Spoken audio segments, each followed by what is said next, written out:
Hi, you're very welcome. And in this video, what I just want to give you is sort of a brief introduction to charts. I think charts is something that, most people love and adore. It's not my favorite thing in Excel, I'll have to admit, but at the same time, that's a personal thing. Okay, so just the first thing to say, I have some data here, and a key thing when you're creating a chart is try and basically have all your data together.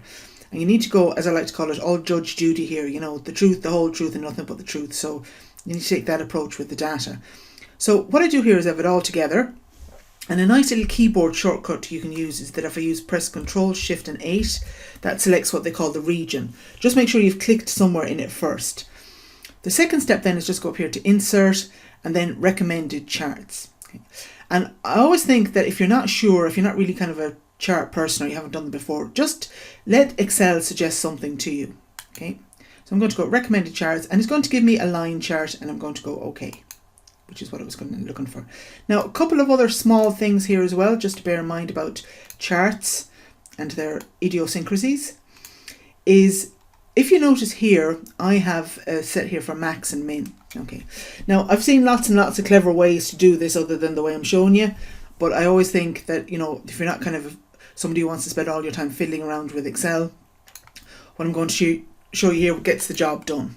So what I've done here is that for the max line, all right, and if you notice here, I click on it, the max line, which is the orange line, which is here. Basically, I've just entered my line, my values all the way down, same thing. Same thing for min and so on. And if I want to, for example, add a target here, I want to add a target, maybe of, let's say, 50. I'll do the same thing again, click on it, and then just double click to copy it down. Copy it down even. Okay. And the thing to do then is that if I want to add it to the chart, I just come over here, make sure I've clicked on the chart, and then as if you're drawing a curtain, down here to the bottom right hand corner and just drag it across. That kind of adds it in. Now, a couple of other small things here about charts is I can just change the title up here. I can call this, let's say, chart demo. If I want to change any of the colors or change any of the elements in it, I can literally click on this one over here. This allows me to change any of the chart elements. So I can add things like my data tables to it. And one of the things I like here is that you don't have to, it's like what I call you try before you buy. You don't have to commit to it. Okay, and that one there. Now the other thing too here is that, and I always think you're kind of in a battle here when it comes to dates, click on it, and I might just make the font a little bit smaller.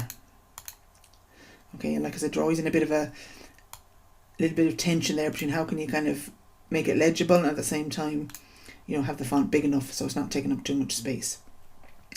And again, if these ones here, click on it, and let's say if I want to change chart styles of color, I would tend to probably go up here, choose one of these different chart styles if you want to. Yeah, that looks a bit like a barbed wire fence, but that's another story.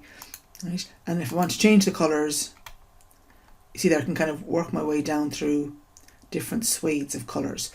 So, you can do them individually, but like I'm a great believer in kind of like if Excel kind of gives you help, accept the help that it gives you to some degree. Okay, I'm just going to go with that one. All right. So I hope you find this useful, and I'll see you in some other video. Take care. Bye.